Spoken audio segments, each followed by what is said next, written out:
Alors, bonsoir tout le monde, bienvenue dans le Web Journal de Radio-Québec, édition du 7 septembre 2025. Donnez-moi un pouce en haut pour l'image et pour le son. On parle aujourd'hui encore une fois de RFK, Robert Francis Kennedy Jr., parce que c'est la suite de ce que j'ai fait la semaine dernière. C'est lui qui occupe le devant de la scène présentement. Et on voit l'importance qui a été accordée aux réformes dans la santé par l'administration Trump. Hein, c'est un peu comme les deux hémisphères du cerveau, MAGA et MAHA. Hein, c'est un peu comme les deux hémisphères du cerveau. Et j'avais même pas anticipé ça. C'est une des choses que j'avais pas anticipé, c'est cette espèce de révolution dans la santé qui allait être mise de l'avant.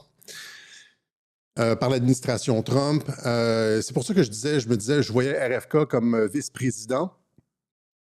Parce qu'il y a comme, évidemment, c'est le statut d'un Kennedy, l'homme qui attaque l'État profond, la CIA, les assassinats et tout. Donc, ça faisait anti-État profond. Mais les travaux sont tellement énormes en ce qui concerne la santé, les vaccins et aussi la crise sanitaire là-dedans. Que j'avais dit, il va pas, il va pas être placé à la santé puisque c'est un petit ministère, etc. Puis lui, il a la stature d'un vice-président. Rappelez-vous un peu quand je parlais de tout ça. Presque 2 ans avant l'élection, je disais qu'il allait rejoindre le camp Trump, mais je le voyais comme vice-président. Mais c'est tellement profond ce qu'ils sont en train de faire dans la santé. Évidemment, tout le Congrès est acheté, les sénateurs, les congressistes sont achetés par Big Pharma. C'est sorti aujourd'hui. Et donc, la semaine dernière, j'expliquais son travail de SAP au CDC, le fait qu'il ait renvoyé la directrice de la CDC, les remplaçants, etc., qui est en train d'éviscérer littéralement toutes les agences. Rappelez-vous de ça. Et donc, il est en train d'éviscérer toutes les agences. Et là, il y a finalement, c'est ça. De la même façon que Trump était... L'establishment s'est mobilisé contre Trump pour le destituer en disant qu'il était une menace à la démocratie. Maintenant, le mot d'ordre, c'est RFK est une menace à la santé publique. C'est exactement le même pattern. C'est ça qui ressort partout. Et là, après ce que j'ai expliqué dans le Terminator la semaine dernière, il a été convoqué devant le Congrès. Il y a eu des audiences cette semaine qui ont été... Et là, tous les journaux, quand tu regardes les journaux, ils disent tous Robert RFK s'est fait malmener, s'est fait défoncer. C'est pas ça du tout. En fait, c'était la quantité d'informations qu'il a été capable de sortir avec cette tribune publique-là sur les vaccins est absolument phénoménale. La quantité de clips qui circulent sur Internet sur d'informations du grand public, parce que le grand public ne sait pas qu'est-ce qui se passe avec ils n'ont pas d'informations contradictoires. Ils regardent la télévision, tout est commandité par Pfizer, les médias sont commandités par Pfizer, les journalistes sont commandités par Pfizer, ou Moderna, les politiciens sont financés par des Big Pharma, etc. Les responsables de la santé publique sont... Et donc, les gens ordinaires n'ont pas l'information contradictoire. Et donc, RFK a utilisé cette tribune cette semaine pour faire l'éducation du grand public sur les vaccins. Et donc, on va voir, étant donné que c'est important de le faire, je sais peut-être que les gens voudraient que je parle de toutes sortes de choses, de géopolitique, c'est important de le faire parce que on est dans ce qu'on appelle la résistance, là, entre guillemets, on est les enfants de la crise sanitaire. OK? Il y a comme... Cette espèce de résistance-là qui existait de façon embryonnaire auparavant. Il y avait quelques dissidents à gauche et à droite, et puis des gens qui c'était pas un mouvement de fond. On a pris beaucoup de poils de la bête avec la crise sanitaire, et beaucoup de personnes qui se questionnent aujourd'hui se sont réveillées lors de la crise sanitaire. Ils ont vu comment les journalistes se sont comportés, comment les institutions gouvernementales se sont comportées, les politiciens et tout. Les avocats, blablabla, les spécialistes. Et donc, beaucoup de la réflexion vient de là. Et donc, comprendre un peu ce que l'administration... On reproche beaucoup à Trump son truc de warp speed, mais comprendre justement les fondements de ça. C'est-à-dire, ce que je veux dire, c'est que la crise sanitaire, c'est le moment du réveil pour beaucoup d'entre nous. Puis c'est à l'aune de ce qui se passe au sujet des vaccins de Bill Gates, etc., qu'on juge un peu s'il y a du mouvement ou non. Est-ce qu'on s'entend là-dessus? Est-ce qu'on s'entend là-dessus que beaucoup des personnes vont juger Trump comme un traître ou comme je vais éviter le mot sauveur parce que ça crée des réactions, comme un traître ou comme un agent de changement en fonction de ce qu'il fait sur, oui, l'État profond et tout, mais pour beaucoup d'entre nous, c'est les vaccins, la crise sanitaire, les mesures, etc., etc. Et donc, c'est important et donc, c'est ça, c'est un truc bicéphale, Mahamaga. Et c'est pour ça qu'il faut aller un petit peu dans le détail pour que l'information correcte sorte, parce qu'il y a énormément de désinformation. Et il y a c'est pas moi qui le dis, c'est le docteur Robert Malone qui dit qu'en fait, c'est sorti cette semaine que Big Pharma a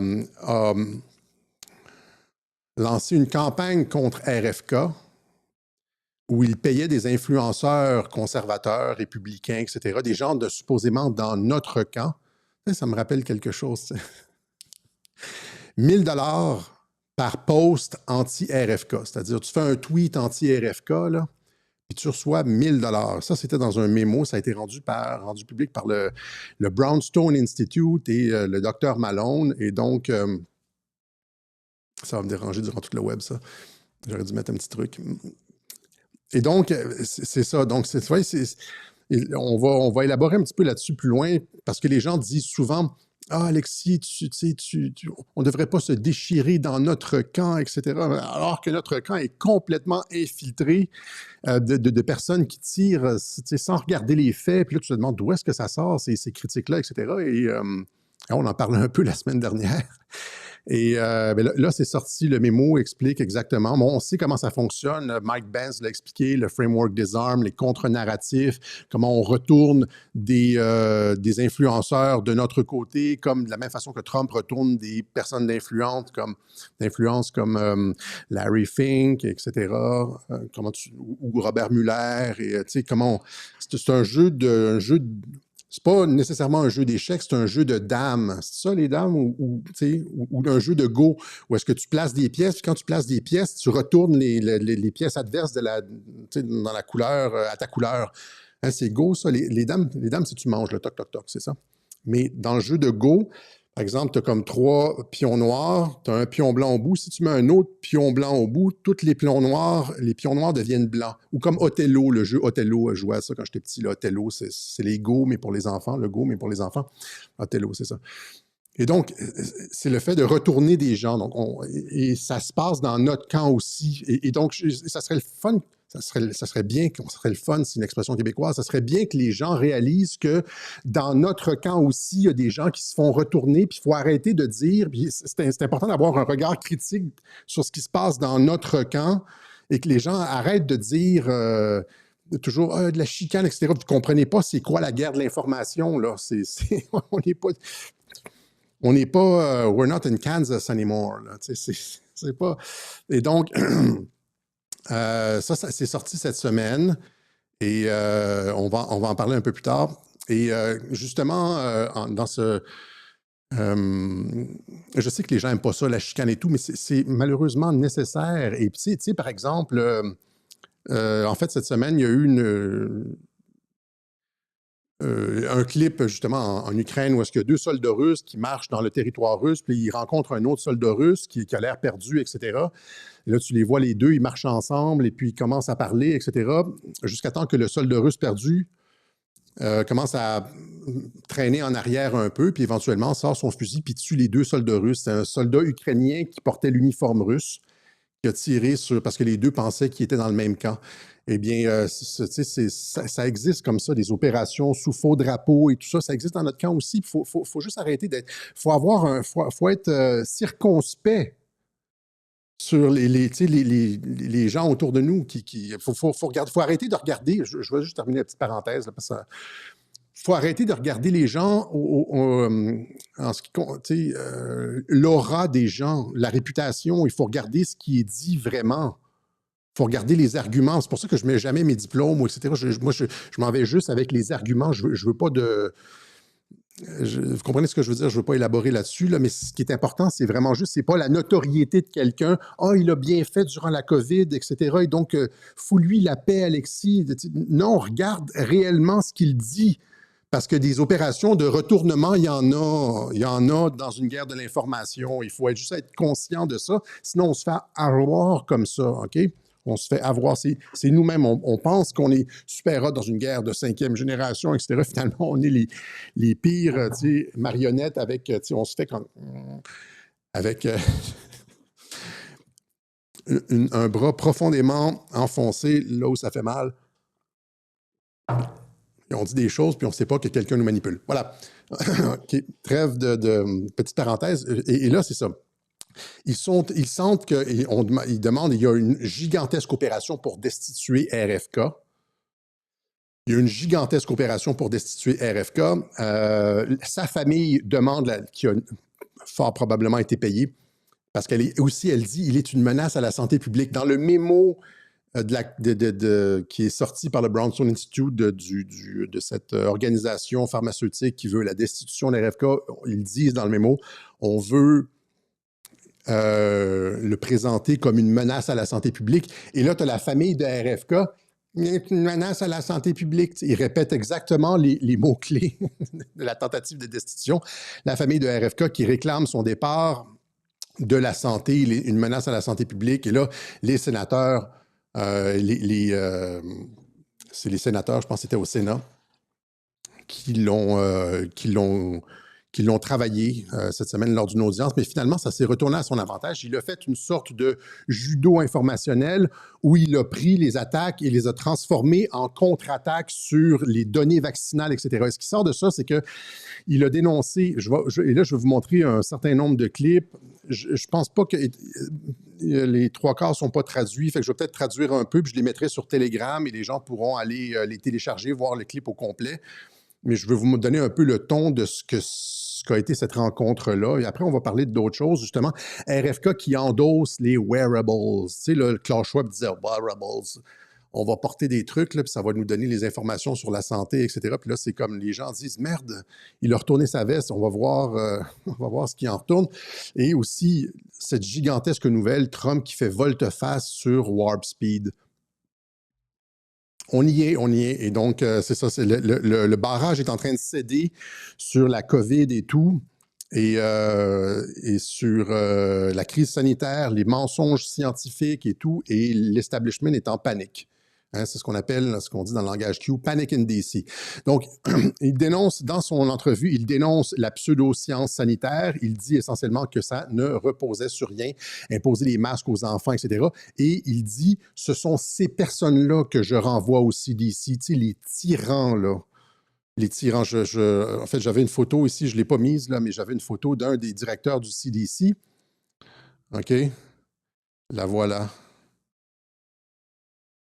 Ah ouais, ça ici, c'est le former CDC Gov. How did we get there? Dr. Lynn Farrell. C'est des personnes bizarres qui ont décidé de masquer les enfants. Il y en a beaucoup des comme ça dans les positions d'influence. Et donc, il dénonce la pseudo-science sanitaire. Il démontre l'inutilité de certains vaccins. Je ne sais pas si je vais montrer tous les clips. Par exemple, il parle du vaccin sur l'hépatite B. Il dit que le vaccin sur l'hépatite B est obligatoire pour les enfants. Et il explique toute l'histoire en disant que le vaccin ne se vendait pas. Et là, la compagnie est allée voir le CDC qui a dit « Ah, ne vous en faites pas. On va le rendre obligatoire et vous allez faire vos profits. » Et alors que les enfants n'en ont absolument pas besoin, si la mère n'a pas l'hépatite B, si le vaccin est complètement inutile, et donc on injecte ce vaccin-là à tous les enfants, des millions et des millions et des millions d'enfants, pour genre un cas sur 7 millions ou quelque chose comme ça. Là, et toutes ces informations-là sortent ça a été un réquisitoire contre les vaccins. Là, on se rappelle qu'il est censé, selon Amélie Paul, être contrôlé par Pfizer. Et là, je demande est-ce qu'elle a écouté est-ce qu'elle va revenir sur est-ce qu'elle a écouté le témoignage de la RFK ou elle continue? Il a dénoncé le financement de Big Pharma les financements des politiciens, etc. En fait, il a laissé Bernie Sanders le faire à sa place. C'est une critique des vaccins en général. Je vous montre en premier. J'ai quelques clips à vous montrer. Je vais essayer d'aller assez vite pour qu'on puisse passer rapidement aux autres points. Mais ici, donc, ici, celui-là traduit RFK sur la COVID, la crise, la fraude de la crise sanitaire et des mesures sanitaires. Imaginez ça, dire ça devant le Congrès américain. C'est-à-dire, on s'est fait avoir, c'était de la fausse science, etc. Do you believe COVID-19 was politicized? Yeah, the whole process was politicized. Senator, I mean, we were lied to about everything. We were lied to about natural immunity. We were lied to about, we were told again and again the vaccines would prevent transmission, they'd prevent infection. It wasn't true. They knew it from the start it wasn't true because that's what the animal studies and the clinical trials showed. We were told that there was science behind cloth masks. The CDC allowed the teachers union to write the order closing our schools, which hurt working people all over the country, and then pretend it was science-based. All of these issues, and then I can show you, like, for example, Chairman Wyden was talking about me politicizing ACIP. During COVID, probably the most famous scientist on ACIP was Martin Kulldorff from Harvard, the great world-renowned epidemiologist and vaccinologist. And he criticized the COVID booster mandates. They ejected him from COVID because he wasn't in the orthodox. Donc, il explique il y a d'autres clips où est-ce qu'il va en détail sur chacun des points de la crise sanitaire où il dit que ça a été politisé, c'était basé sur aucune science, etc., etc. Ça, c'est devant toutes les caméras, vous comprenez? C'est ce que... Et on peut pas... c'est-à-dire que les clips circulent. Et donc, ça fait partie d'une opération, comme je l'ai dit, de judo informationnel où est-ce qu'on informe la population. Il n'y a pas seulement ça. Regardez ici Bernie Sanders qui finalement admet que tout le monde sur le Congrès est payé par Big Pharma. Dr. Oz, Vinay Prasad. And that they should not trust their doctors. And I'm the telling American you, Academy of Pediatrics, and by the way, just for the record, every single Republican, I don't mean to be political here, Mr. Chairman, has received PAC money from the pharmaceutical industry. Are they all corrupt as well? And I'm telling you, the American Heart Association has been co-opted by the food Everybody industry. But you, Senator. But you know what? When you ran for president... L'association, il nomme une liste d'associations qui a été cooptées par Big Pharma. Et il dit, Bernie Sanders dit, tous les politiciens ont reçu de l'argent de Big Pharma, etc. Après ça, c'est ça, demandez-vous pourquoi les lois passent d'un côté seulement. Imagine, si tu deviens tout d'un coup un des sénateurs qui est contre Big Pharma, ben, tu perds des millions et des millions et des millions en financement. Il parle aussi de... il a aussi éventé cette idée qui était nulle part dans les données, en tout cas dans le public, là, le fait que dans les 2 premières semaines, ils ne sont pas comptés comme vaccinés. Or, c'est là que tu as le pic de mortalité. Vous comprenez? Donc, tu as ton injection. Les 2 premières semaines, tu n'es pas considéré comme vacciné, mais c'est là que tu as tous les effets secondaires, beaucoup de décès, des pics de décès, etc. Et ils ne sont pas comptés comme des... Et donc, il remet en cause les chiffres officiels. Vaccine is ineffective for the first 6 weeks after the first shot. I'm assuming a 2-shot, a 2-dose vaccine like Pfizer or Moderna. And that during that period, the COVID infection rate goes up and the death rate goes up. And the data, the official data, do not count you as vaccinated until 2 weeks after the second shot. Je vais essayer d'y aller en rafale. Ça, c'est en entrevue après cette semaine. Après ça, il explique, là, il fait le lien avec l'autisme. Parce que là, il y a une commission, là, il est censé rapporter à Donald Trump qu'est-ce qui se passe avec l'autisme et les vaccins. Et là, il dit, par exemple, et c'est là, c'est le sénateur, je pense que c'est le sénateur Ron Johnson, mais en discussion avec lui, ils disent, finalement, ils commencent à sortir les études sur l'autisme et le vaccin. Il dit, par exemple, le CDC a injecté le vaccin contre, je ne me rappelle plus quelle maladie, la variole ou quelque chose comme ça, à un X nombre d'enfants. Ceux qui ont reçu le vaccin à temps, c'est-à-dire dans le délai prescrit, c'est-à-dire avant l'âge de 3 ans, ont 200 fois plus de chances de tomber, d'être autistes que ceux qui l'ont reçu après. Je pense que c'est ce clip-là. Là. I mean, I'll just tell you one example, and I could sit here and give you thousands. But in 2002, CDC did an internal study of Atlanta and Fulton County, Georgia children, and looked at children who got the MMR vaccine on. Donc, je m'excuse, c'est ce clip-là. Le CDC a fait une étude à Atlanta, en Georgie. Ils ont regardé les enfants qui ont reçu le vaccin, un certain vaccin à temps, et c'est pas avec Ron Johnson. Et ceux qui ont reçu le vaccin après, et ils se rendent compte que ceux qui ont reçu le vaccin avant ont X nombre de fois plus de chances de tomber, d'être sur le spectre de l'autisme. Time and compared those to kids who got them later. So in other words, kids who got them before 36 months and kids who got them afterward. The data from that study showed that Black boys who got the vaccine on time had a 260% greater chance of getting an autism diagnosis than children who waited. C'est ça, donc c'est ce que je disais. 260% chance de plus d'être sur le spectre de l'autisme que ceux qui avaient attendu après le délai prescrit, qui avaient reçu le vaccin à 3, 4, 5 ans, etc. Donc, il fait le lien avec l'autisme. Il y a le sénateur Ron Johnson qui a expliqué que les vaccins étaient dangereux, c'est-à-dire c'est un réquisitoire contre les vaccins. Il y a aussi, rappelez-vous, il a coupé le financement sur les vaccins ARN. Ça, c'est ce que j'expliquais la semaine dernière. C'est-à-dire qu'il faudrait comme tout mettre les bouts de web journaux un après l'autre pour comprendre tout ce qui est en train de se passer. Mais on nous disait que RFK faisait partie de l'État profond, mais c'est ça.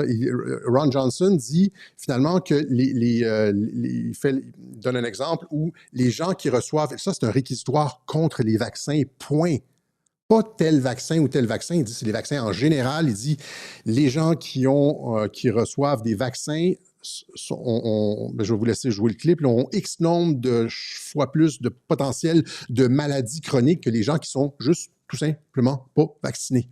Et en citant encore une fois des études, le CDC, etc., mais ce sont des études qu'on cache. Et dans la section sur l'autisme, parce que la section où RFK parle de l'autisme, il dit les enfants avec 260 fois plus ou 260% de plus, je ne sais pas exactement, il faudrait que je revoie le clip, là, chance d'avoir l'autisme. Et il dit, cette étude-là montrait qu'il y avait un lien direct entre la vaccination et l'autisme. Et il dit le CDC a fait disparaître les données. Le CDC a fait disparaître les données. Il montrait qu'il y avait un lien entre la vaccination et l'autisme. Et là, on voit l'avocat. Rappelez-vous, c'est un avocat, RFK, qui a passé des décennies à défendre les enfants, la vaccination, etc., etc. Il connaît ses dossiers. C'est là que tu le vois que le gars maîtrise parfaitement ses dossiers. Et là, rappelez-vous, encore une fois, je remonte encore au début quand il a été nommé, il détenait des actions dans des compagnies de trucs ARN, etc. Oui, rappelez-vous toute la critique contre ce bonhomme-là, c'était dans notre camp. Et d'où est-ce que ça venait? Qui faisait ce genre de critique-là? Il faut à un moment donné qu'on tienne les gens responsables de ce qu'ils ont dit quand même et qu'on se rappelle de leur manque de jugement et de... Comment dire? Alors, laissons faire, là, parce que je me suis battu contre ça, vous voyez, et on nous disait que c'est ça, tu sais... C'est dans le cadre de ce genre d'opération où est-ce qu'on essaie de frapper RFK, de le faire tomber. Ça fait 6 mois que je le défends, etc. Puis regardez ce qu'il fait maintenant, là. On l'a attaqué sur tout, là.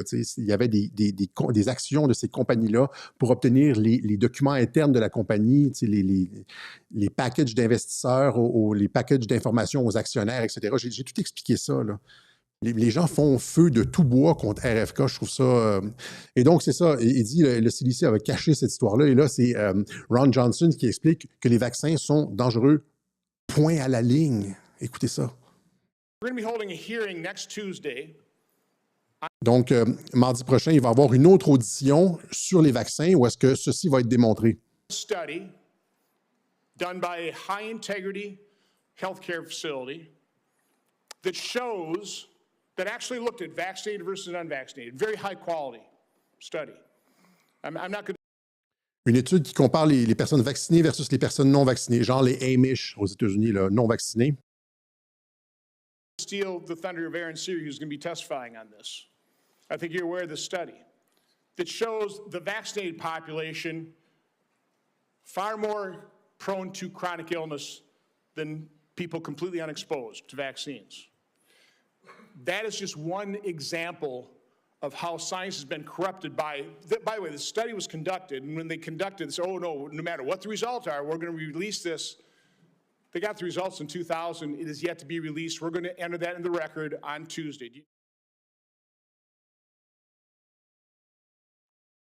Donc, essentiellement, les populations vaccinées sont beaucoup plus enclins à souffrir de maladies chroniques que les populations non vaccinées. Et encore une fois, comme il dit à la fin, il dit ces études-là qui montrent ça ne sont jamais publiées. Et là, ils vont la publier, etc. Et donc, c'est une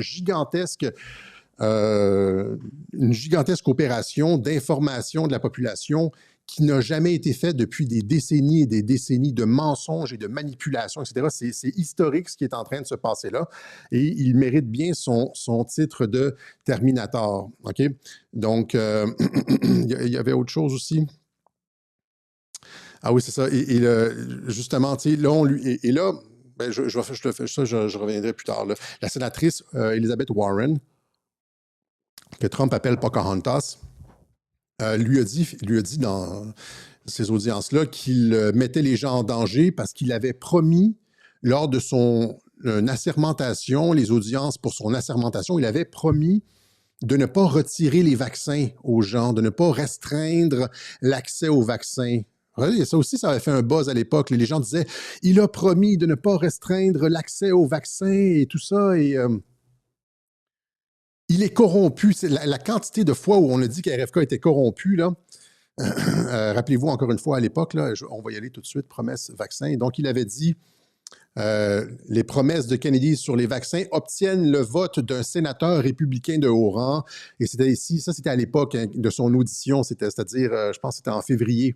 Et les républicains du Sénat tracent une ligne rouge sur les vaccins alors même qu'ils font progresser RFK. Donc, j'en avais parlé encore une fois à l'époque, le sénateur Bill Cassidy a déclaré avoir obtenu une série de promesses de RFK de ne pas nuire à la santé publique et de ne pas chambouler l'accès aux vaccins et tout ça et tout ça. Puis là, encore une fois, tout le monde avait dit « Hostie, il est compromis ». Et puis finalement, j'avais encore une fois expliqué que ce n'était pas le cas à l'époque, mais on va y revenir parce que là,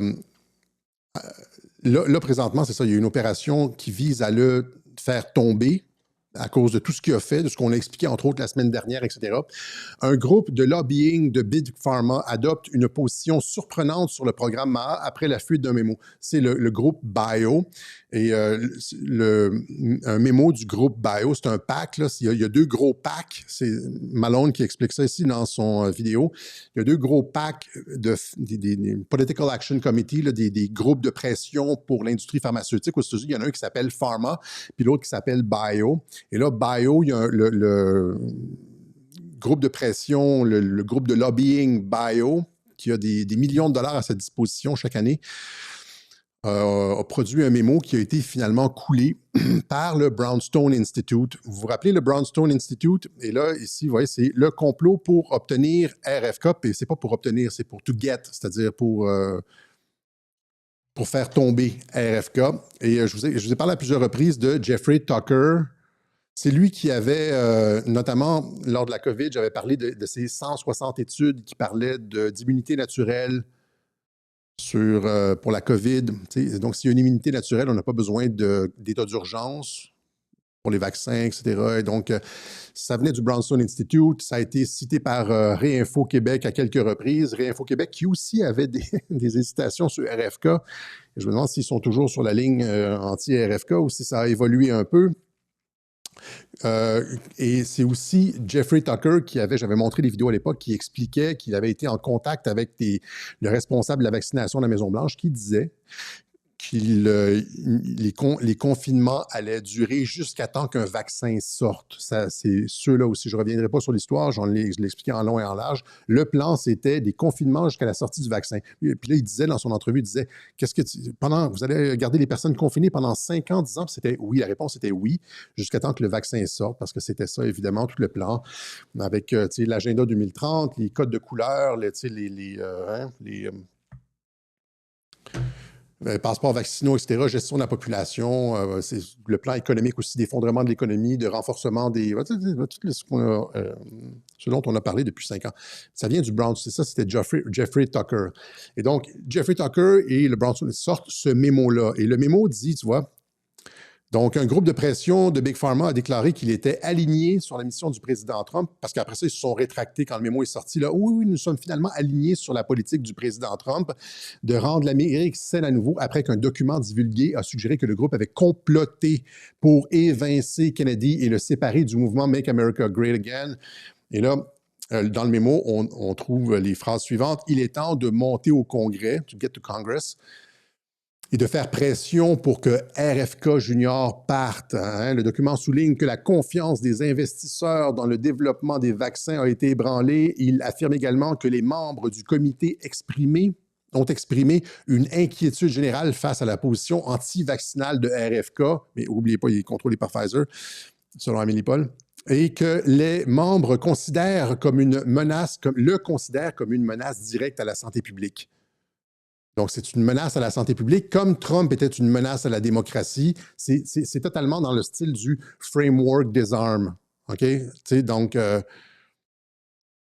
c'est dans le même style d'opération d'information, menace à la démocratie, et puis là, c'est-à-dire, tu le dépeins comme un dictateur, tu le dépeins comme une menace, puis après ça, tu peux justifier n'importe quelle opération de défense informationnelle pour rectifier les faits, et puis là, tu payes des influenceurs ou des influenceuses, pour faire de la merde raconter de la merde sur RFK ou quelque autre politicien que ce soit, menace à la démocratie. Et voilà, donc il dit ça, comme une menace directe pour la santé publique. Et comme de fait, la famille de RFK embarque dans le jeu. La famille de RFK affirme qu'il représente une menace pour la santé des Américains et réclame sa démission. C'est complètement acheté, la famille complètement achetée là, dans ce pattern-là. Le mémo décrivant une réunion de l'industrie biotechnologique qualifie RFK de menace directe pour la santé publique, etc., etc. Et donc, c'est exactement, c'est ça, c'est comme Trump, faire tomber la dissidence sous prétexte de combattre l'ingérence russe. Ouais, c'est ça, menace à la démocratie, c'est ça. C'est ce que Mike Benz a expliqué, on va y arriver là. C'est ce que Mike Benz a... On dit que quelqu'un est financé par les Russes, là, et puis là, tout d'un coup, ça justifie tous les coups des assassinats, des vols d'élections et tout et tout. Et là, c'est la même chose, c'est une menace à la santé. C'est surtout une menace au profit des pharmaceutiques, on s'entend, mais c'est une menace à la santé publique parce qu'évidemment, les pharmaceutiques, c'est... là, tous les coups sont permis. Et là, on finance même des influenceurs. C'est ce que dit Robert Malone. Il dit Robert Malone confirme il dit paying conservative influencers $1,000 par post. $1,000 par post, c'est par tweet ou par message anti-RFK. $1,000, si je pourrais faire, si j'en faisais un par jour, je ferais mes mois, moi, en esti. Et puis là, on se rappelle, des posts comme ça ici, là, dans le genre, que faudrait-il pour comprendre que Cossette est à côté de la plaque, que Trump viole une mineure en direct, ce genre de trucs comme ça. Là. Et donc, les influenceurs conservateurs, qui font des posts comme ça, est-ce qu'on est réellement dans le même camp? Je vous montre le clip de Robert Malone qui dit, encore une fois, je mettrai tous ces clips sur Telegram. There's two major pharmaceutical industry lobbying groups. One is called Pharma and the other is called Bio. Bio has a total war chest for lobbying and influencing of about 4 million. Donc, le groupe Bio, le groupe qui a publié le mémo, a un trésor de guerre pour l'influence sur Internet d'à peu près 4 millions. Et ils ont décidé cette année de mettre 2 millions de ce trésor de guerre, ce war chest, pour faire tomber RFK Junior. Et ils payent jusqu'à $1,000 par post. Pas n'importe qui, là, c'est $1,000 pour des influenceurs républicains, des conservateurs, vous comprenez? C'est-à-dire des gens dans notre camp, normalement, aux États-Unis, là. Tu sais, c'est comme la pseudo-dissidence française, là. Tu sais, donc, ils payent des gens dans la dissidence, ce que les Français appellent la dissidence, là. Ils payent des gens $1,000 par post anti-RFK. memo was leaked a little while ago from a recent meeting held at Bio. They have not denied this in any way, that they decided to deploy 2 million of their 4 million war chest with the specific objective of having the secretary fired by the end of September. And they specifically said that they were going to deploy a wide range of technologies to achieve this. One of which, by the way, is the purchasing of influencers. Donc, plusieurs technologies vont être utilisées, plusieurs moyens, les trucs dans les médias, acheter des sénateurs, mais un de ceux-là, c'est d'acheter des influenceurs, les influenceurs du camp de RFK, là, on s'entend? The going rate, by the way, is $1,000 a post. Purchasing, in particular, of conservative influencers. 1 000 $ par poste aux influenceurs conservateurs, c'est-à-dire dans le même camp que RFK normalement. To post things that would advocate against the interests of Baja and against the interests of the secretary and advocate that the secretary be fired by the president.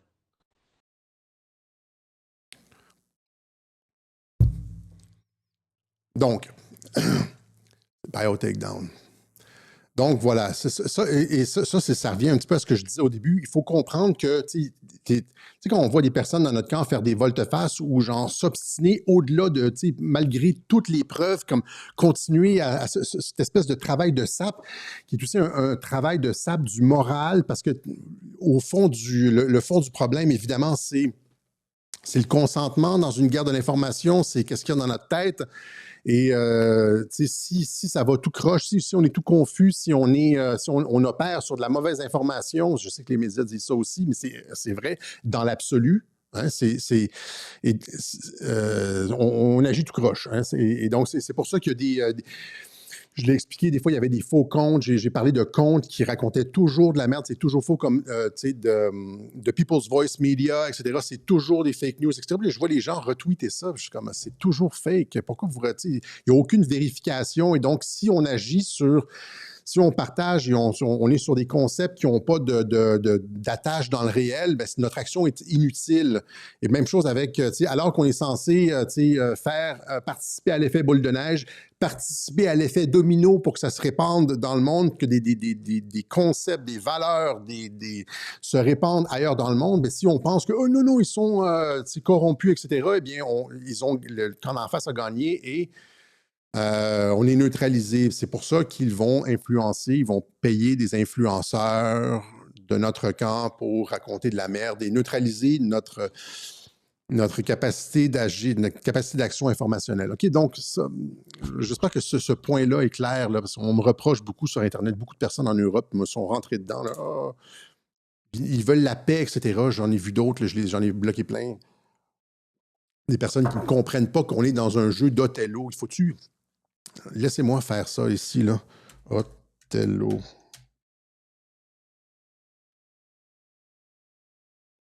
C'est un T, 2 L, c'est ça? Othello.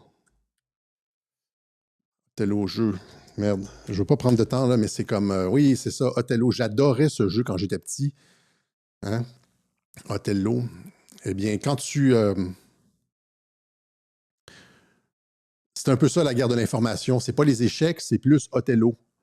Hein? C'est-à-dire que l'information est une arme, comme dit Mike Flynn, et tu peux faire chanter quelqu'un, mais tu ne veux pas montrer au camp adverse que tu contrôles, évidemment, ses pions. C'est ça la différence, c'est qu'à Othello, tu vois tout. Certains ont été retournés, mais l'art suprême de la guerre, c'est de montrer que tu es faible.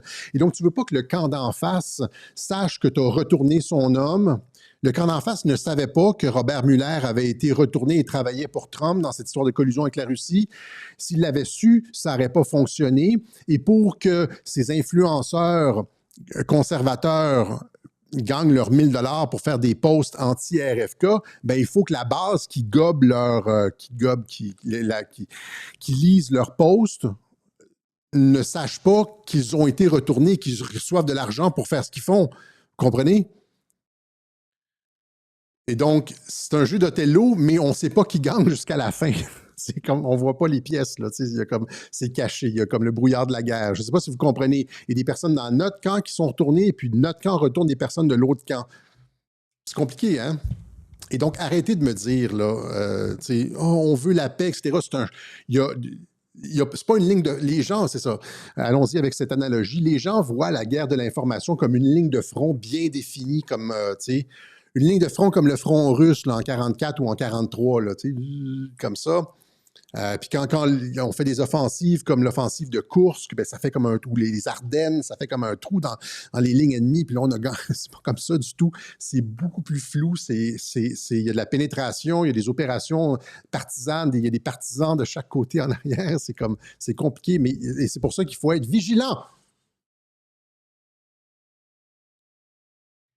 C'est une guerre, Chris, comme dit le gars. C'est une guerre, tu sais, c'est ça. Et puis arrêtez d'être, tu sais, ben pas arrêter. Il y a beaucoup de personnes qu'on ne veut pas comme faire, je veux pas être le schtroumpf moralisateur, là, mais il faut qu'on comprenne ça. Il faut qu'on comprenne ça, que c'est beaucoup plus complexe et qu'il y a, tu sais, on doit surveiller aussi nos arrières. Le front est pas, c'est pas juste nous, la dissidence contre les médias. C'est pas ça du tout. OK? C'est un petit peu plus compliqué que ça. OK? Donc, le truc avec ça, c'est qu'on n'est jamais 100% certain et les gens, souvent, dans le doute, s'abstiennent, mais moi, c'est la même chose pour moi. C'est-à-dire, généralement, ça me prend du temps avant que la moutarde me monte au nez. Comme on dit, là, je vois les choses passer, j'en vois un, j'en vois deux, puis là, c'est comme, c'est le curseur, puis là, après ça, on est rendu dans le jaune, puis on tombe dans l'orange, puis éventuellement, je lis des trucs, puis là, souvent, je prends la peine de répondre. Tu sais, je dis, non, regarde, c'est pas ces informations-là, puis là, mais la personne ignore, continue son travail. Puis là, éventuellement, on est rendu dans le rouge, je commence à répondre plus fortement, puis c'est comme... tout le monde doit avoir cette espèce de curseur-là où est-ce qu'on regarde la véracité de ce qui est avancé et tout, là, tu sais. Il y a des gens qui veulent qu'on reste toujours dans le vert, tu sais. C'est comme... c'est comme les hippies de la guerre de l'information. OK, je vais arrêter de niaiser. Et donc, il y a cette espèce de gigantesque réforme qui est en train de se faire, de prise de conscience du public, couplée avec le fait que Trump fait volte-face sur Warspeed. Il a sorti un tweet qui va exactement dans le sens de ce que je disais, si vous me permettez, sur justement l'opération Warspeed. Et là, il prend ses distances. Et là, j'ai épluché Opération Ramius et Opération Warspeed. Je n'ai pas retrouvé le segment où est-ce que je dis, il y a quelqu'un qui m'a posé la question, il dit, si Trump... Si Fauci tombe, Trump va tomber lui aussi. Comment Trump peut déclencher Warp Speed et ne pas être tenu criminellement responsable ou quelque chose comme ça? Et là, j'avais dit à cette personne-là, je pense que c'est dans un... Rappelez-vous quand on faisait des questions-réponses, là, je pense que c'était une des questions dans les questions-réponses, je n'ai pas retrouvé, j'ai cherché un peu, mais je ne veux pas passer 5 heures, là. La personne avait dit, comment Trump va être tenu responsable? J'ai dit, il va dire qu'il ne savait pas. Il va dire qu'il avait reçu de la mauvaise information. Il va dire qu'on lui a menti, que lui a fait ce qu'on lui avait dit. Donc, il savait exactement qu'est-ce qui se passait. Il les a pris de court. Il a devancé leur plan. Au lieu de rester 5-10 ans en confinement, on est sorti rapidement. Ils n'avaient pas leur truc prêt. C'est toute la logique de l'opération Warp Speed. Leur vaccin n'était pas comme au point, etc. Leur système pour nous faire passer dans l'agenda 2030, le nouvel ordre mondial, etc., c'était pas... il les a pris de court, c'est ça. Donc, et on est sorti rapidement. Ils ont enlevé la peur, parce que la pandémie fonctionnait avec la peur et tout ça. On ne reviendra pas là-dessus. Et là, c'était comme comment... Oui, il a fait ça, mais il va être tenu éventuellement. Et là, c'est ça, justement. Là, c'est arrivé. Tout ça arrive cette semaine. On va aller ça. Donc... Il dit « Il est crucial que les laboratoires pharmaceutiques justifient le succès de leurs différents médicaments contre la COVID, qu'ils justifient le succès de leurs médicaments contre la COVID. Nombreux sont ceux qui pensent qu'ils représentent un miracle. » Et là c'est ça qu'il a dit, lui, pendant longtemps. C'est great, great, great. Il s'attribuait les mérites de ça. Regardez la prise de distance par rapport à ses positions précédentes. Nombreux sont ceux, c'est plus lui, là. Lui, il est au-dessus de la mêlée maintenant. Il dit, il y a des personnes qui disent que c'est bien, des personnes qui disent que c'est faux. Nombreux sont ceux qui pensent qu'il représente un miracle ayant sauvé des millions de vies. D'autres ne sont pas d'accord. Il est maintenant rendu au-dessus de la mêlée, là. Alors que le CDC est déchiré sur cette question, je veux la réponse. Et je la veux maintenant. On m'a montré des informations extraordinaires de Pfizer et d'autres, mais il ne semble jamais en rendre compte au public. Pourquoi pas? Et là, il dit, il me montre des chiffres et des résultats exceptionnels, mais ne semble pas les montrer à grand monde. C'est-à-dire, c'est encore une fois, c'est ce que j'avais expliqué, par exemple, avec Kennedy. Je l'ai expliqué ça, je pense que c'est la semaine dernière, au niveau de la confiance. C'est toujours la question de la confiance. À qui tu peux faire confiance quand tu es le président? J'ai donné l'exemple du roi Philippe ou Charles d'Angleterre, je ne me rappelle plus c'est lequel, le film de King, là, où tout le monde lui dit il faut faire la guerre à la France, la France nous agresse, etc. Puis c'est de la fausse information. Même chose avec Kennedy, on lui disait qu'il fallait attaquer Cuba, puis là, il contournait la chaîne de commandement parce qu'il ne faisait pas confiance à la chaîne de commandement. Puis c'est la raison pour laquelle Trump faisait des opérations pour essayer de trouver les traîtres dans son administration. J'avais parlé de l'espèce de la chaîne de montage pour trouver les traîtres. Parce qu'on ne donne jamais de l'information correcte au roi, à la personne ressource, au président, etc. Et là, c'est exactement ça qu'il explique cette semaine. Il dit, on m'a donné de la mauvaise information. Il dit, il me montre des chiffres et des résultats exceptionnels, mais ne semble pas les montrer à grand monde. Je veux qu'il les montre maintenant au CDC et au public, etc., qu'ils mettent fin à ce désordre d'une manière... Et donc, les vaccins maintenant, COVID, ne sont plus un miracle. Il y a un désordre, il y a un doute. Hein? Du maire d'une autre, j'espère, et là c'est plus genre, il n'est plus dans la certitude, il dit j'espère que l'opération Warp Speed a été aussi brillante que beaucoup le disent. C'est même plus lui qui le dit, vous comprenez? Donc, vous voyez l'espèce d'opération de prise de distance et maintenant, il exige que les données soient rendues publiques. Et donc, ça va dire qu'il va y avoir on va regarder ça on va scruter ça à la loupe au Congrès ou ailleurs, etc. Et donc, il veut que ce soit rendu public. OK? Et là, c'est exactement ça ici, c'est-à-dire que dans la logique de ce que j'explique, Peter Navarro, qui a été son conseiller pour la COVID à la Maison-Blanche, dit Trump s'est fait mentir. Non seulement par Fauci, mais aussi par Pfizer. Ils n'ont pas divulgué les effets secondaires de ce vaccin. C'est ce que j'ai dit à plusieurs reprises. Hein? C'est-à-dire que c'est ça que Trump va dire. C'est un vaccin qui a été bâclé. Ils lui ont pas... en tout cas, c'est ce qu'il va dire. Ils n'ont pas divulgué les effets secondaires. C'est pour ça que Trump disait « Ah, prenez le vaccin » parce qu'on lui disait que c'était le miracle, n'est-ce pas? Ils n'ont pas divulgué alors que, fermons la parenthèse, Trump disait ça, on savait bien qu'il savait c'était quoi le fond de l'histoire, mais Trump disait ça d'une part, puis j'avais dit que c'était un truc à deux visages. D'un côté, lui, c'est vrai qu'il a littéralement sauvé le monde avec l'opération Warp Speed, parce qu'on s'en allait vers les camps de concentration pour les gens qui ne prenaient pas le vaccin. Rappelez-vous, c'était quoi? Ils commençaient à construire des camps pour les non-vaccinés, là, crise sanitaire. Tu testes positif, là, puis c'est comme genre, je suis pas vacciné, puis c'est les FEMA camps aux États-Unis, etc. Et donc, on s'en allait dans un système totalitaire. Ça fonctionnait à la peur, tout le monde participait. Il n'y avait aucune remise en question. Rappelez-vous, c'était quoi? Il nous a sorti de ça. Et donc, Trump s'est fait mentir non seulement par Fauci, mais aussi par Pfizer. Ils n'ont pas divulgué les effets secondaires de ce vaccin contre la COVID, n'ont pas été clairs avec lui, lui ont fait croire que c'était un vrai vaccin, alors que ce n'était pas le cas. C'est une technologie ARN, etc. Et Mike Flynn qui retweet ça en disant un grand moment de ça. Et là, ça, c'est au Peter Ben, je ne me rappelle plus quoi, podcast qui est vu par des millions de personnes. Voilà. Et donc, on est dans cette période où les choses changent très, très, très, très, très rapidement en santé. Les vaccins sont attaqués, même pas juste l'inutilité des vaccins qui sont obligatoires pour faire des profits à l'industrie pharmaceutique, mais les vaccins, point. Les vaccins, point. Et là, c'est Warp Speed, et là, c'est tiré sur le fil d'Ariane. Ça remonte.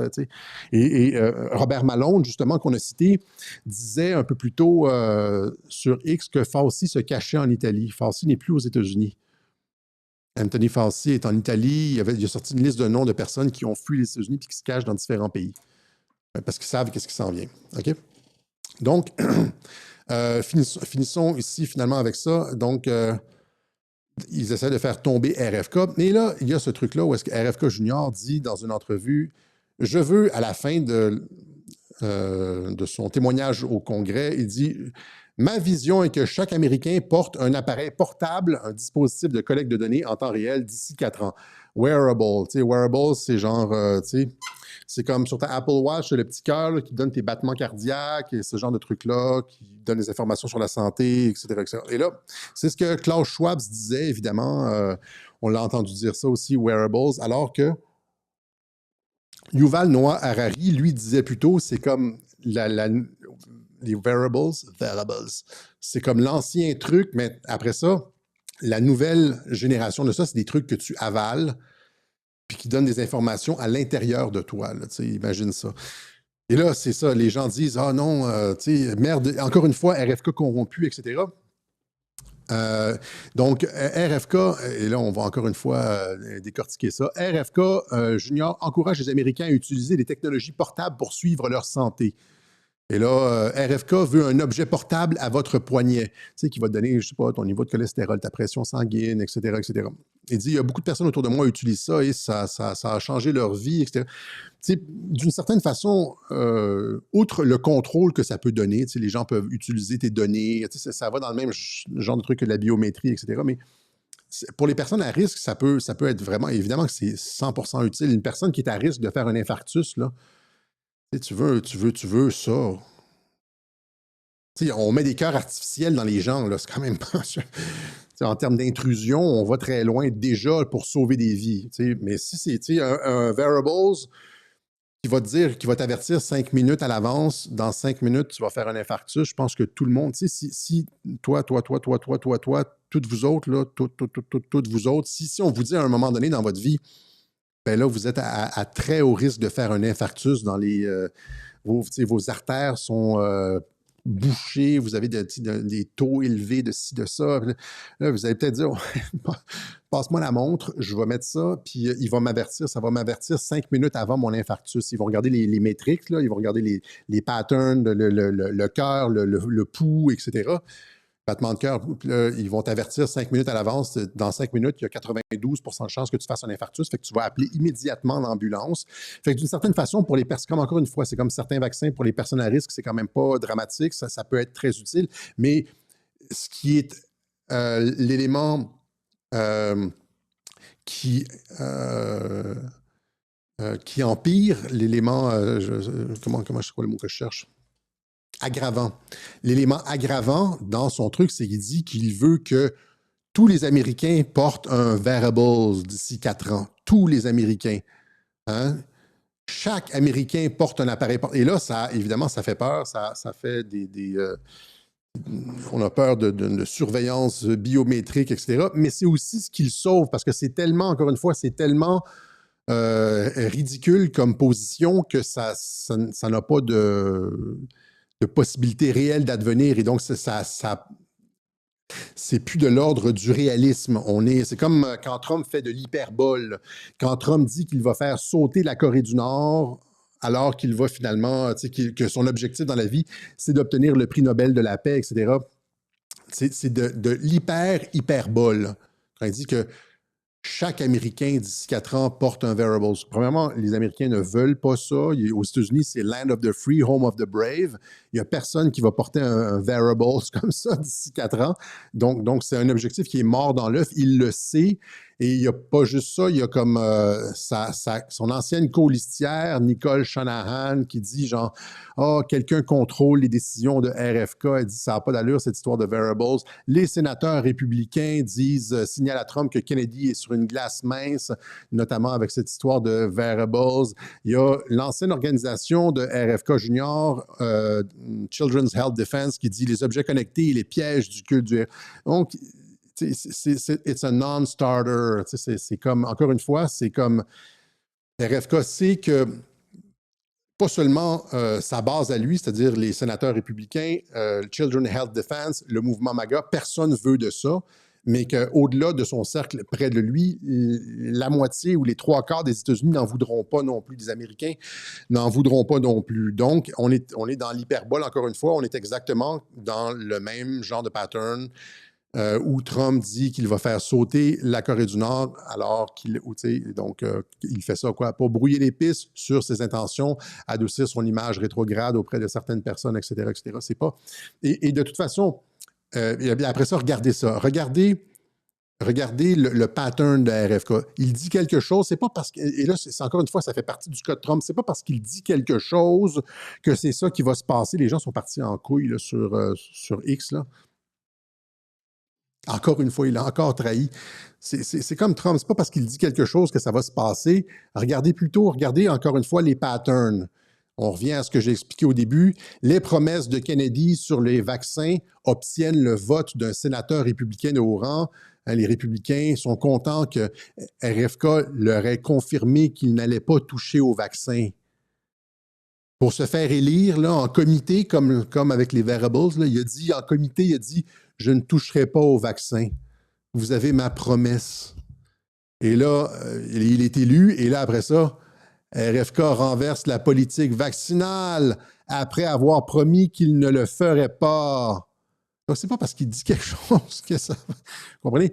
Vous devez voir le contexte, encore une fois. Accusé d'avoir menti, RFK Junior défend ses licenciements de scientifiques devant le Sénat. Il est en train de passer la hache, la tronçonneuse dans l'industrie pharmaceutique, tellement qu'ils vont dépenser des millions pour les destituer en brigadant sa famille et tout ça, après qu'il ait promis de ne pas le faire. Et là, même la sénatrice Elizabeth Warren disait genre, vous allez enlever les vaccins aux gens, vous allez causer des morts, c'est toujours ça, hein, vous allez causer des morts, les Américains vont mourir à cause de vos politiques. What you should be doing is honoring your promise that you made when you were looking to get confirmed in this job. You're going like and that this. is, you promised that you would not take away vaccines from anyone who wanted them. You just changed the classification of the... Vous avez promis, quand vous vouliez vous faire assermenter, vous avez promis que vous ne changeriez pas la classification des vaccins. Et là, vous venez de changer la classification des vaccins sur les vaccins ARN, ce que j'expliquais la semaine dernière. Vous venez de rendre ça beaucoup plus difficile pour les gens d'avoir accès aux vaccins. COVID vaccine. I'm not taking them And the away from people, consequence- Senator. It takes it away if you can't get it from your... Et donc, c'est pas parce qu'il dit quelque chose qu'il va le faire. Et là, encore une fois, prenez le bonhomme dans son contexte. Les gens, c'est les mulots de l'info qui s'insurgent là. Le contexte, le gars est en train de faire tomber l'industrie pharmaceutique, donner la liberté aux Américains, etc. C'est comme... OK? Donc, c'est ça. Contexte. Comme Trump, quand on sait que Trump veut faire la paix, que son objectif, c'est le prix Nobel, on regarde ce qu'il fait à l'aune de son objectif de faire la paix. Ouais, c'est ce que McFlynn aussi dit à quelque part. Je ne sais pas si... Ah oui, je l'ai plus loin. McFlynn, il dit justement, allons-y tout de suite, là, il dit c'est ça, c'est paix sur terre, repris par Kirill A. Dmitriev. Pacem in terris, paix sur terre, paix aux hommes. C'est ça la politique de Donald Trump. OK? Donc, on va aller ici avec... les gens m'ont demandé de parler de cette rencontre de CEO où il y avait Mark Zuckerberg et Bill Gates. Trump host, tech hosting. Ben, l'objectif, c'était de faire exactement ce que Poutine a fait. Rappelez-vous, quand Poutine avait rencontré... Où est-ce que j'ai mis ça? Je ne l'ai pas mis. Quand Poutine avait rencontré les oligarques de l'énergie, il les avait forcés à signer des ententes avec le gouvernement russe. Où est-ce que j'ai pas mis ça? On se rappellera de la scène là, où est-ce qu'il prend le gars là-bas, il a dit « Toi, tu n'as pas signé », puis il le fait venir ici, puis il le fait signer. Bien, c'est ça. Et Trump, l'idée, c'est de « Make America Great Again », c'est-à-dire faire en sorte que ces géants de la technologie-là, ces Silicon Valley, là, ces géants de la technologie-là, au lieu d'aller dépenser pour des usines de puces au Mexique ou en Chine, dépensent aux États-Unis. C'est la réindustrialisation des États-Unis, puis c'est pour ça qu'il a tenu ce genre d'événement-là. Donc, les PDG des leaders technologiques sautent sur l'occasion de discuter avec Trump. Le PDG du secteur technologique se relaie pour féliciter Trump lors du dîner à la Maison-Blanche. Silicon Valley n'en peut plus, genre, s'étouffe tellement qu'ils ont envie de féliciter Donald Trump. Et là, ce que ça fait, évidemment, c'est qu'encore une fois, ça neutralise le syndrome de Adolf Hitler, puisque tout le monde l'encense. C'est exactement ce que j'avais dit aussi quand il s'était rendu à Notre-Dame de Paris et tous les leaders, alors qu'on venait de passer une campagne où on disait que c'était Hitler, quand j'avais expliqué à Notre-Dame de Paris dans le web journal Le Couronnement que le fait avoir recevoir les accolades de tous les leaders, etc., ça le légitimisait. Même chose lorsqu'il a rencontré Barack Obama, etc. Donc, et là, c'est ça. Donc, Trump fait pression sur les PDG du secteur technologique pour qu'ils investissent dans l'industrie manufacturière américaine lors d'un événement à la Maison-Blanche. Donc, c'est pour ramener... regardez, il est allé au Moyen-Orient, il a ramené 2 trillions de dollars, c'est-à-dire 2000 milliards de dollars d'investissement des Émirats arabes unis, du Bahreïn, de l'Arabie saoudite, etc. Là, ici, c'est 1,5 trillion au total, 1500 milliards de dollars. Imaginez si on avait des politiciens qui faisaient ça pour nous. Au lieu d'avoir un Macron qui prend notre argent puis qui donne ça, gentil, puis qui... il ferme les frontières puis il réindustrialise. Imaginez, ça serait super, là, qu'on ait On avait ça avant, des gens, rappelez-vous, nos politiciens avant faisaient des missions commerciales en Chine ou ce genre de trucs-là. Ils avaient des missions commerciales et ils revenaient avec des investissements. Ça fait combien de temps qu'on n'a pas entendu parler de ce genre de mission commerciale où nos représentants vont à l'étranger puis sécurisent des investissements chez nous? Ça n'existe plus, ça. Donc, les dirigeants de Silicon Valley, ils vont peut-être prendre l'idée à partir de ce web journal-là. Regardez, bon, s'il n'y a pas une mission commerciale dans les 2-3 prochaines semaines annoncées. Les dirigeants de Silicon Valley se réunissent lors d'un dîner à la Maison-Blanche et promettent des investissements dans l'IA, etc. Donc, au lieu d'investir en Chine, ils promettent tous d'investir aux États-Unis. Mark Zuckerberg, 600 millions. Il a été pris par surprise, là. Trump lui a dit, combien tu vas investir? Puis il a juste comme... Devant les micros, il a dit 600 millions. Puis après ça, on l'a entendu sur le micro n'était pas fermé. Il a dit, je ne savais pas ce que tu voulais que je dise. Et là, il s'est commis. Le truc, c'est que tu dis 600 millions, puis après ça, c'est terminé. Tu l'as dit devant tout le monde, fait que c'est presque comme s'il avait signé. C'est devenu public. Et rappelez-vous, c'est ça l'idée aussi, c'est ça que Trump fait. Il les met devant les caméras, puis il les fait se commettre en public sur des choses. Rappelez-vous aussi, quand Trump avait demandé à Mark Zuckerberg de venir le rencontrer à Mar-a-Lago, et là, tout d'un coup, Zuckerberg avait changé 100% de sa position sur la censure sur Internet. On avait retrouvé notre compte Facebook grâce à ça. Zuckerberg, maintenant, fait alliance avec Trump contre la censure sur Internet. Il est passé d'un des plus grands censeurs à un apôtre de la liberté d'expression. C'est ça, c'est comme Othello. Il a retourné, tu vois. Et même s'est retourné, Zuckerberg dit que la Maison-Blanche était dans le tort, n'aurait jamais dû faire pression sur Facebook. C'est la Maison-Blanche qui demandait ça, là, la Maison-Blanche de Joe Biden. Et donc, il a retourné un ennemi en un allié, comme Othello. Comme des personnes dans notre camp se font retourner. Et donc, c'est ça, ici. Et c'est ça, donc, il a rencontré aussi Bill Gates, etc. Bill Gates, évidemment, les gens se demandent pourquoi il a rencontré Bill Gates, mais c'est, encore une fois, c'est un gage de rien. C'est-à-dire, c'est pas parce qu'il a rencontré Bill Gates qu'il a comme une accointance avec Bill Gates ou quoi que ce soit.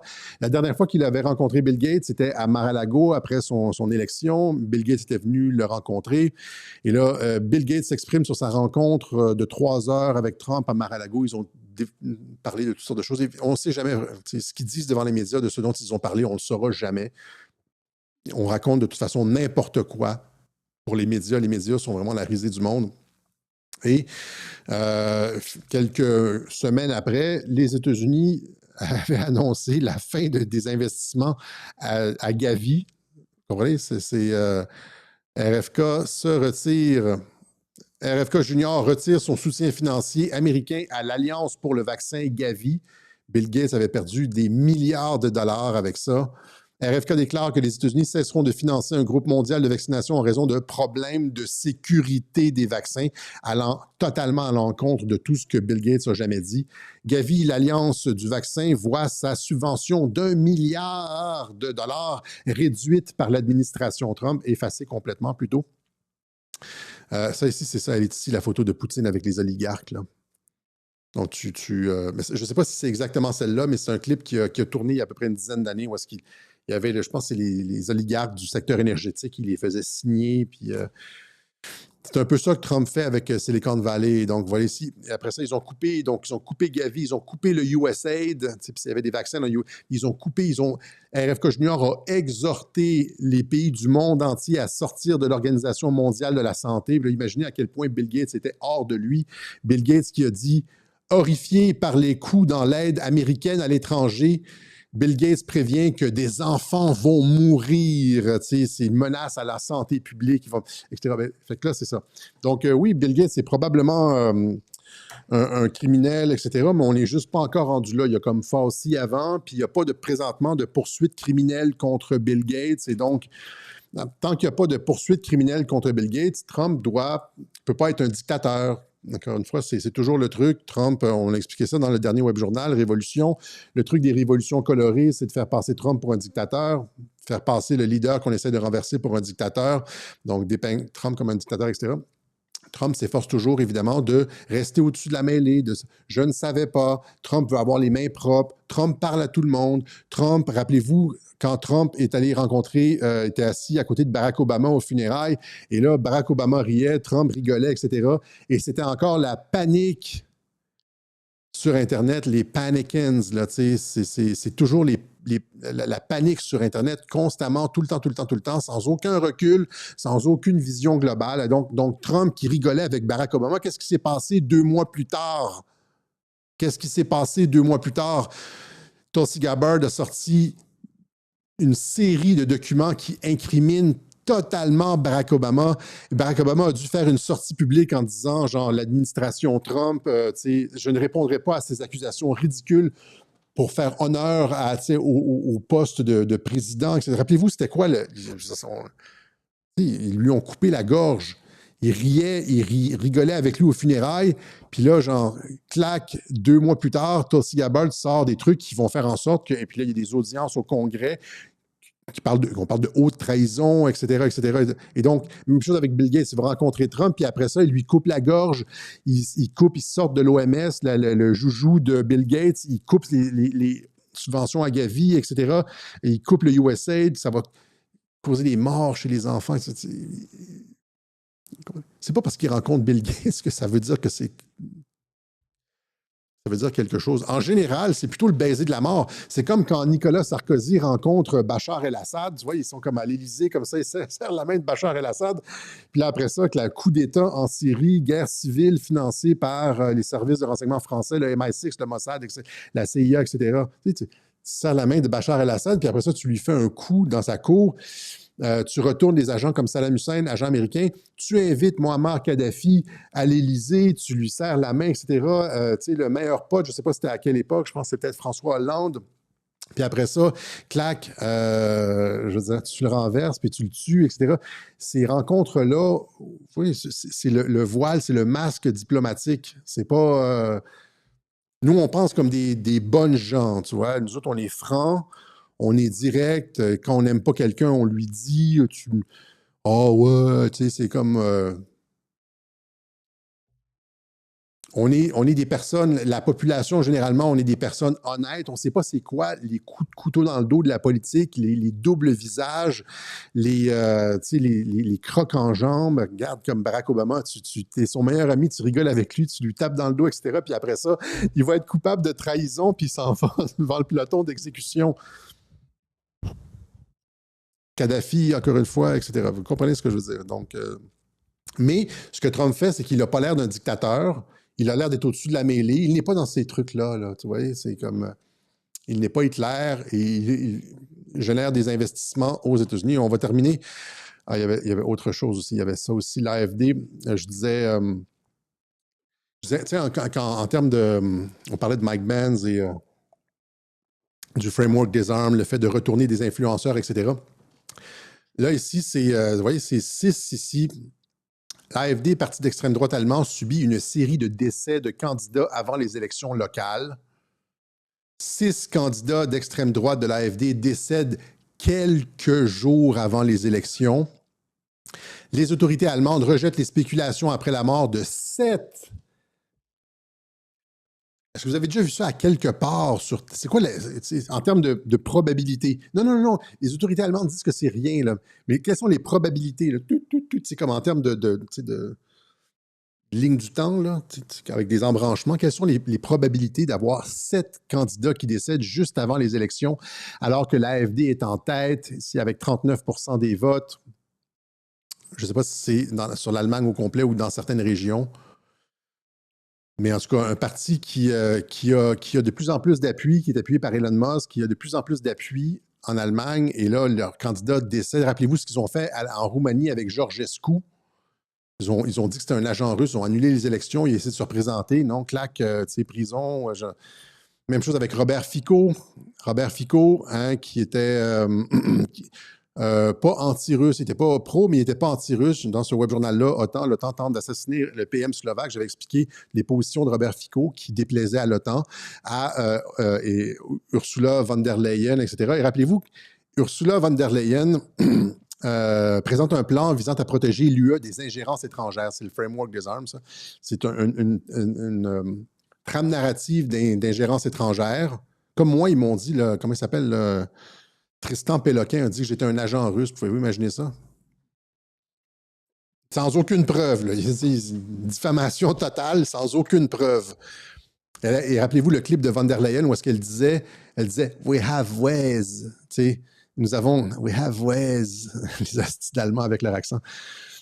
We have ways. Si les élections ne vont pas dans le sens qu'on veut, on a des façons de corriger. J'avais montré le clip, je ne l'ai pas retrouvé. Parce que la façon facile de faire les choses, c'est les forces de l'ordre allemandes recherchent un homme politique d'extrême droite soupçonné d'avoir reçu des fonds russes. C'est genre, tu t'arranges, par des paravents, il y a comme tu fais en sorte que de l'argent, dans les élections, tout le monde reçoit de l'argent, là.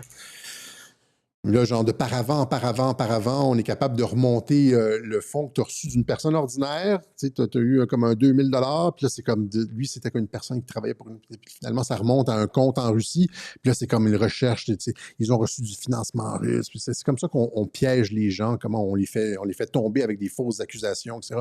Ça a tout été expliqué par Mike Benz, etc. Mais tout ça pour dire que c'est ça, la guerre, c'est encore une fois, c'est une guerre, c'est pas juste une guerre froide, là, c'est une guerre de l'information chaude, où est-ce que de Fico à Georgescu, en passant par l'AfD, en passant aussi par les influenceurs d'un autre côté qui se font retourner, hein, comme le dit Malone, là, on paye des influenceurs pour taper dans Donald Trump, pour taper dans RFK. Combien d'influenceurs de droite sont payés, de droite ou de conservateurs républicains ou dans la dissidence, sont payés pour leurs petits coups de couteau? C'est ça la question qu'on doit se poser. Combien sont payés pour leurs petits coups de couteau? OK, donc c'est à voir, c'est une guerre chaude. Ça chauffe. Et encore une fois, les gens sont très, très, très... Je reviens à ça parce que j'ai passé la semaine là-dessus là, avec le cas Jean-Dominique Michel. Les gens sont très, très, très pacifiques. Très, très, très, genre... alors que ça chauffe et les gens n'ont pas conscience, en fait, de ce qui se passe. Moi, je passe beaucoup, je passe beaucoup de temps sur Twitter, puis je regarde les tendances, je regarde les comptes, je regarde genre, En tout cas, laissons ça. Mais on va finir sur une note positive. On est déjà à 1h15 ici. On approche de 1h17. C'est le temps, c'est l'heure de Q. Et là, les gens m'ont posé la question il y a 2 semaines quand Trump avait republié ça, encore une fois, avec le Q+ dans sa main. Hein? The world will soon understand nothing can stop what is coming. Et avec Q. Et donc, Trump s'était clairement affiché avec Q. Les gens me demandaient pourquoi tu n'as pas parlé de ça, Alexis? Parce que ça fait 1000 fois qu'il le fait. C'est même plus une nouvelle, là. Tout le monde sait qu'il est associé à Q. Il l'a dit 1000 fois. On l'a déjà montré comme à 1 million de reprises. Tous les signes, les symboles, les clins d'œil. En fait, c'est continu. Je pourrais avoir genre un web journal par semaine de tous les trucs de Q qui sont republiés par Dan Scarvino, Mike Flynn. Mike Flynn a épinglé sur son Twitter le 16-year plan de Q. Vous voulez quoi, là? C'est comme... imagine les gens en Europe, il y en a encore une fois... Même ici, je ne veux pas stigmatiser les Européens, mais j'ai l'impression des fois que les Européens voient ça de très, très, très, très loin. Il y a des gens ici aussi, là, ils disent oh, je ne veux pas être cynique, mais c'est ça. Donc, je pensais que c'était comme. Je ne perds pas mon temps à commenter des histoires comme ça, d'un post de Trump. Ça fait 1000 fois qu'il le fait. Là, mais là, c'est pas juste Trump, c'est l'envoyé spécial de Vladimir Poutine, Kirill Dmitriev, envoyé spécial du président russe pour l'investissement et la coopération économique. C'est un des joueurs majeurs de l'administration Poutine. Vous le voyez ici avec Poutine, Kirill Dmitriev qui retweet du Q. Je trouve, là, ça devient digne de mention. Ouais, il sort ici, il en sort un comme ça ici. Russians are singing. Bon, il montre une vidéo de Russes qui chantent quelque chose, une très belle chanson. J'ai entendu la chanson. Il dit Dark to light, where we go one, we go all. Imagine ça. C'est l'envoyé du président Poutine qui dit Where we go one, we go all.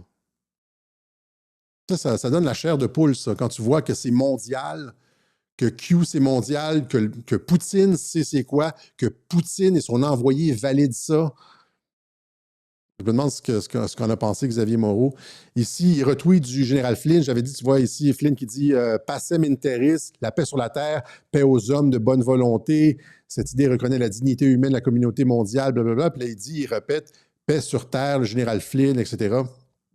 Donc, en retweetant, vous voyez, comme la paix sur Terre, j'ai déjà expliqué ça. Et ça, c'est un des trucs de Q, justement, où est-ce que les États-Unis, la Russie et la Chine sont en train de transformer complètement le monde, faire tomber l'ancien système et faire tomber le nouvel ordre mondial. Et on se rappellera, vous voyez, Kirilev qui retweet du Poutine, du Mike Flynn. Flynn qui était ici... avec Poutine à la même table. J'ai déjà expliqué ça. Flynn qui est allé rencontrer Poutine en 2014. Le plus haut gradé américain a visité les bureaux du GRU, les services de renseignement de l'armée russe. Lui, c'était service de renseignement de l'armée américaine, le Defense Intelligence Agency. On lui a permis de visiter les bureaux du GRU, un hommage absolument incroyable, assis à la même table que Poutine. Et là, on parle, rappelez-vous, quand je parlais de back channels, les canaux de communication, etc. Ces gens-là communiquent ensemble et là, ça commence à sortir, ça commence à devenir public. Ils sont en train de faire tomber le nouvel ordre mondial. Ils retweetent du QAnon. Alors, vous avez ici Kirill Dmitriev, l'envoyé spécial de responsable russe, l'envoyé de Poutine pour la coopération économique, qui dit Q+. Et là, tu vois, donc c'est ça ici. En fait, la nouvelle, c'est celle-là ici. Il a retweeté ce post-là de Trump. President Trump reposted Q+ post. Kirill Dmitriev qui s'étonne, il dit « Le président Trump a reposté du QAnon ». Et là, il se fait lui-même reposter et il republie. Donc, il insiste. Vous voyez, ici, c'est Shadow of Ezra qui reposte la publication de Dmitriev et Dmitriev qui répond avec Q+. Et vous avez Russie, États-Unis, main dans la main. Vous voyez, donc, le drapeau russe, le drapeau américain, main dans la main. Q+, main dans la main. Vous avez ici exactement ça. What if, hein, le message de Q, je ne me rappelle plus c'est quel numéro, là. Et si c'était possible, what if Russia, China and the US were taking down the New World Order? Vous l'avez vous l'avez ici d'une certaine façon. Voilà. Donc, des beaux clins d'œil, voilà. Ce qu'on avait pour vous aujourd'hui, on aurait dû faire les annonces. Encore une fois, j'oublie toujours de parler du nécessaire financement de Radio-Québec, qui c'est la partie la moins le fun du Web Journal. Je sais que vous comprenez, mais encore une fois, si on n'était pas là, qu'est-ce qui se passerait? Si on n'était pas là à dire les choses qu'on dit, qu'est-ce qui se passerait? Imaginez, avec la quantité, la quantité de désinformation qu'il y a sur cette opération-là mondiale visant à faire tomber les mondialistes, etc., qui est menée de notre côté par l'administration Trump, ailleurs par la Chine, par la Russie, etc. Je dirais surtout par la Russie et de leur côté et les États-Unis. Si on n'était pas là pour éclairer les lanternes. J'ai tellement l'impression des fois, malgré le fait que c'est du pugilat, là, tu sais, c'est comme, je me fais tellement insulter sur Twitter, là, c'est comme, les gens, ils disent, Alexis, t'as un ton, je l'ai déjà expliqué ça. À la fin de la journée, ça fait comme, tu sais, c'est littéralement comme dans Cyrano de Bergerac, là. Ça fait, tu sais, tu te bats littéralement contre 100 personnes avec des tweets, là. C'est comme, ting, ting, ting, c'est comme, rappelez-vous de Depardieu dans Cyrano de Bergerac avec le gros pif. D'ailleurs, j'ai comme le profil de l'emploi. Il se bat contre 100, tu sais, je me rappelle plus c'est quoi, les cadets de Gascogne, c'est tout. C'est ça, c'est comme dans les jeux vidéo, ils viennent de partout pour toi, c'est comme dans Halo, à la fin, t'es juste comme, c'est sec, oui, non, non. Puis des fois, il y a peut-être des personnes, je m'en excuse, il y a des personnes, des fois, qui disent peut-être un commentaire qui est comme positif, puis je le prends mal, puis généralement, si on me dit t'as mal interprété ce que je voulais dire, généralement, tout de suite, je règle ça. Je m'excuse, puis je règle ça. Mais à un moment donné, ça devient comme, tu sais, c'est à la chaîne, là, tu sais. Mais c'est ça, c'est que c'est nécessaire. Si on ne fait pas ce travail, il n'y a personne qui veut le faire. Il n'y a personne qui veut se remonter les manches, puis aller dans le cambouis, puis dénoncer ce qu'on doit dénoncer. Il y a un coût à ça. Il y a un coût sur la santé, il y a un coût sur, surtout sur même la réputation.